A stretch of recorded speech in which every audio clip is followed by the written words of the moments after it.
winds whispered across the vast grasslands, carrying with them the scent of wildflowers and the distant murmur of a flowing stream. The sky, an endless expanse of blue, was untouched by the turmoil that had once shaken the heavens.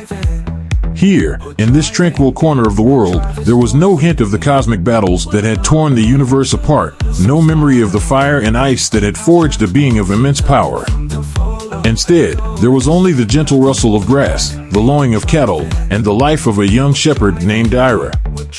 Ira, now 18 years old, knew nothing of the battles that had once raged in the heavens, nor of the immense power that lay dormant within him.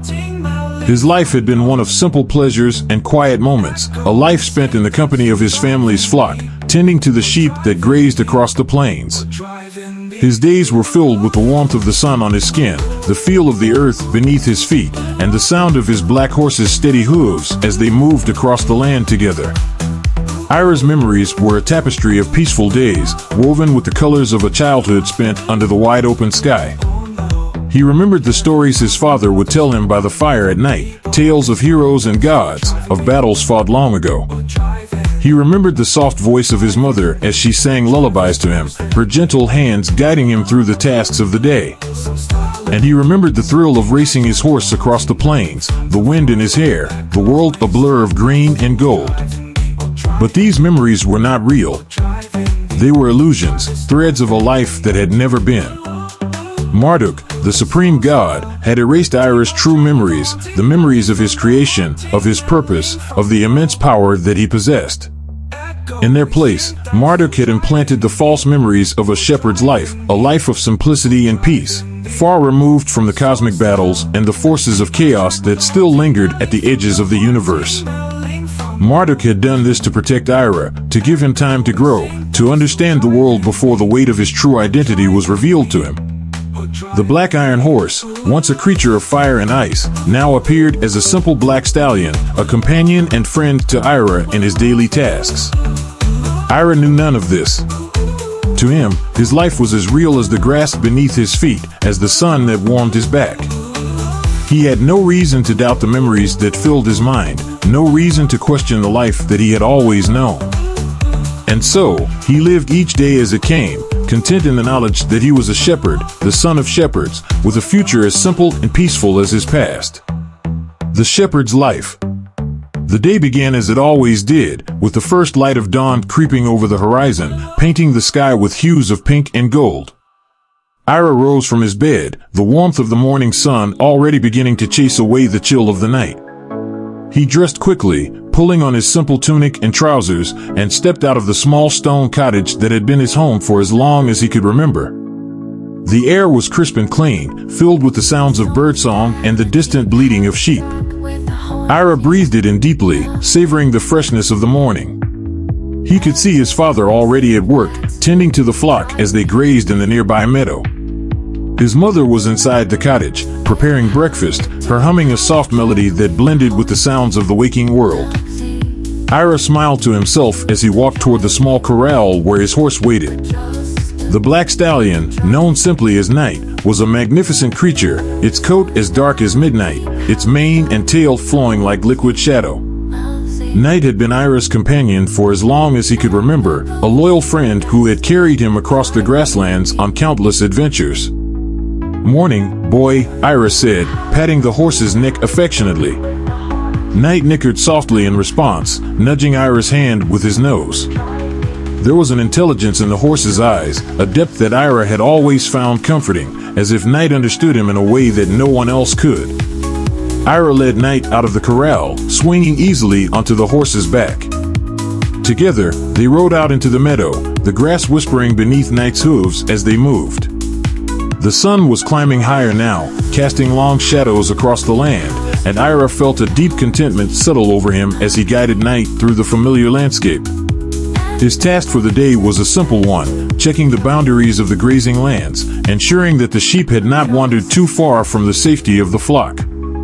It was a task he had performed countless times before, and one that he enjoyed. The solitude of the plains, the rhythm of the horse's movements, the sense of being at one with the land, it all brought a sense of peace that Ira cherished. As they rode, Ira's thoughts drifted to the future.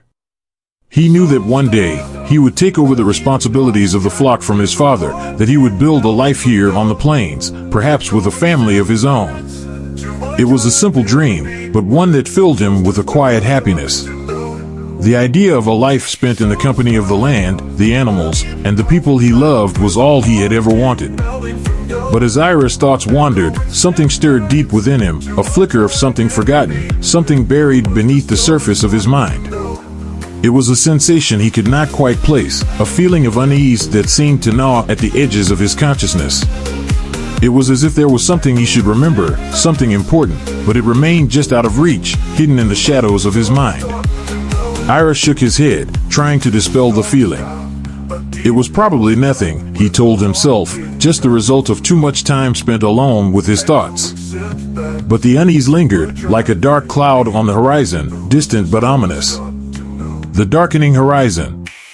As the day wore on, the feeling of unease grew stronger. Ira could not explain it, but he felt as if the world around him was subtly changing, as if the landscape he had known all his life was shifting in ways he could not understand. The sun seemed dimmer, the sky darker, and the once familiar plains now felt foreign, as if he were seeing them for the first time. Night, too, seemed affected by the change.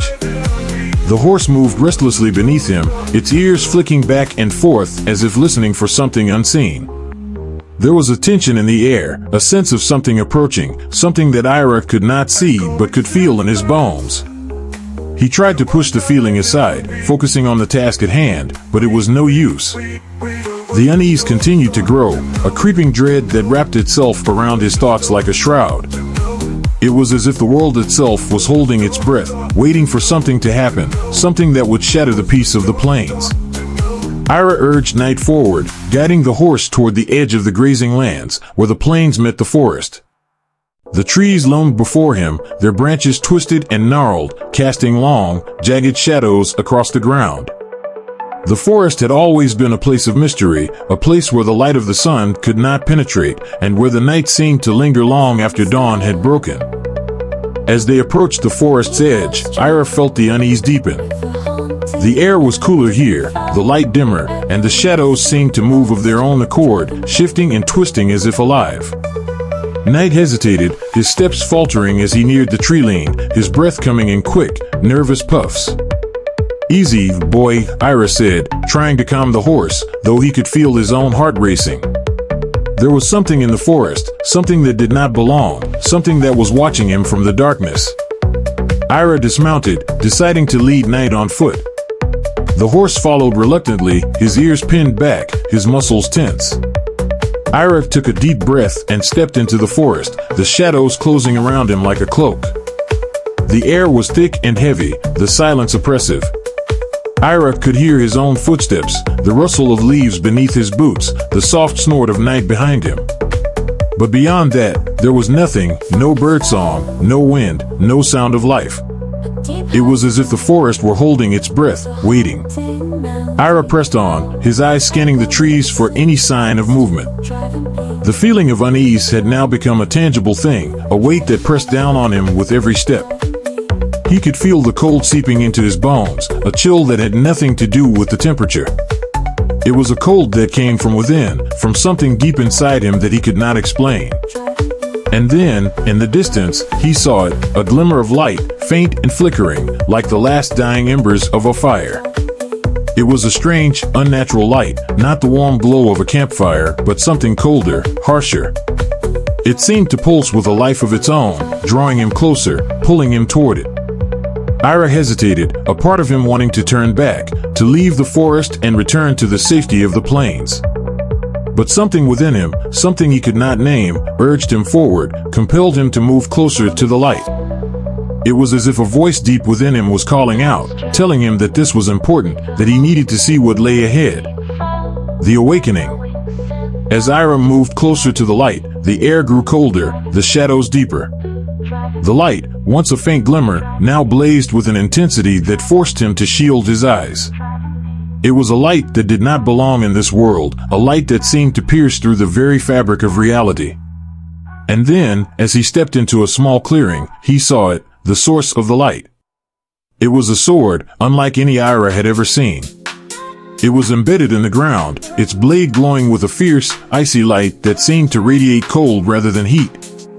The hilt was intricately carved, its surface shimmering with a strange, ethereal glow. The blade itself was impossibly sharp, its edge gleaming like freshly fallen snow.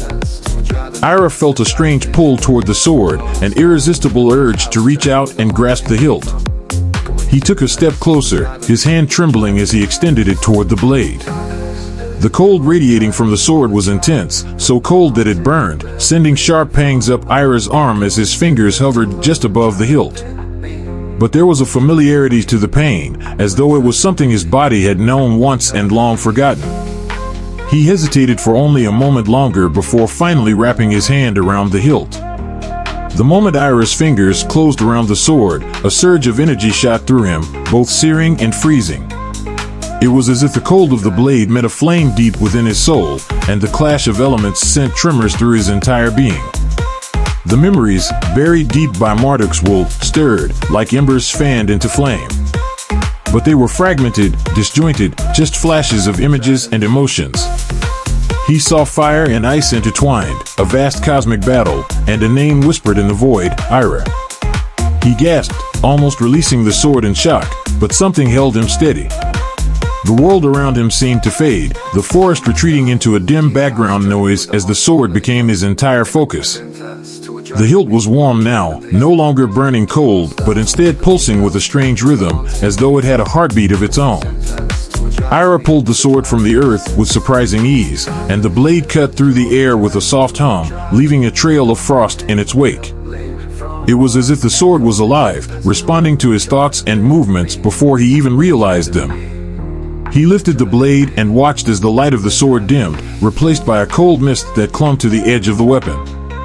He could feel it now, the power within the sword. It was immense, a vast well of strength that made him dizzy just to contemplate. But it was more than just the sword, there was something else deep within him, something he could almost reach, but not quite grasp. It was like a fire burning in his chest, fierce and untamed, but locked away behind walls of ice. As Ira stared at the sword, the fragmented memories began to coalesce, taking shape in his mind. He saw a figure, a god, who looked upon him with something like pride and sorrow. He heard words spoken in a voice that was at once familiar and strange. "You are my son, a protector, born of fire and ice. The cosmos will tremble before your power, but you must first learn balance." The words echoed in his mind, and Ira felt the truth of them deep in his bones. He was not just a shepherd, not just the son of humble parents who tended sheep on the plains. He was something more, something powerful, dangerous even. But the memories remained clouded, just out of reach, and the more he tried to grasp them, the more they slipped away. Suddenly, the sword flared with light again, and the frost that clung to its blade began to recede, replaced by a faint, dark flame that flickered along the edge. Ira's heart raced as he realized that this was the fire Marduk had locked away, the true power of the sword. But before he could fully comprehend what was happening, the flame flickered out, and the blade returned to its icy glow. Whatever force had begun to awaken within him, it wasn't ready to be unleashed just yet. But the experience left Ira shaken, his hand trembling as he held the sword. He knew now that he was not who he thought he was, but what he truly was still eluded him. The Black Horse. As Ira stood in the clearing, trying to make sense of the flood of sensations and half-formed memories, Night suddenly let out a low, uneasy whinny from behind him. Ira turned, the sword still in his hand, and found the black stallion watching him with an intensity that he had never seen before. The horse's eyes, always dark and reflective, now seemed to glow with an inner light, something ancient and powerful that stirred a deep recognition within Ira. The horse moved closer, its hooves barely making a sound on the forest floor, and Ira realized with a start that the ground beneath the horse's feet was frozen solid, a thin layer of frost spreading out from where Night stood. The black stallion's breath misted in the cold air, but as Ira looked closer, he saw that the mist wasn't just from the cold, it was laced with something darker, something that made the hairs on the back of his neck stand on end. For the first time, Ira felt a deep connection with the horse, something that went beyond the bond of rider and steed. It was as if they were two parts of the same whole, their fates intertwined by forces they could not fully comprehend. The memories were still elusive, but this connection was real, tangible, and it brought with it a sense of both comfort and foreboding. "Night," Ira whispered, reaching out a hand to touch the horse's neck. The stallion nuzzled his hand, and Ira felt the cold seeping into his skin, a reminder of the power that lay just beneath the surface of this seemingly ordinary animal. But Night was not ordinary, and as Ira stood there, sword in hand, he could feel the truth of it. The horse was bound to him, just as the sword was, and together, they were part of something much larger than this simple life he had known. And then, as if in answer to his thoughts, the ground beneath Night's hooves crackled with ice, spreading outward in a thin layer that covered the entire clearing. The air grew colder, the mist thicker, and Ira felt the cold sinking deep into his bones. But it wasn't an unpleasant cold, it was invigorating, sharpening his senses, heightening his awareness. The sword in his hand responded to the change, its blade glowing brighter with the cold, the frost forming intricate patterns along its edge. Ira raised the sword, and as he did, the frost on the ground rose with it, swirling around him and Night like a protective barrier, a shield of ice that glistened in the dim light of the forest. Ira felt the power building within him, a power that was both exhilarating and terrifying. He didn't fully understand it, didn't know how to control it, but he could feel it, pulsing through his veins like a second heartbeat. But just as quickly as it had come, the power began to fade. The frost on the ground receded, the air grew warmer, and the sword's glow dimmed until it was nothing more than a faint shimmer. The cold that had filled Ira's veins retreated, leaving him feeling both exhausted and strangely empty. Night nudged him gently, as if sensing his confusion, and Ira let out a shaky breath.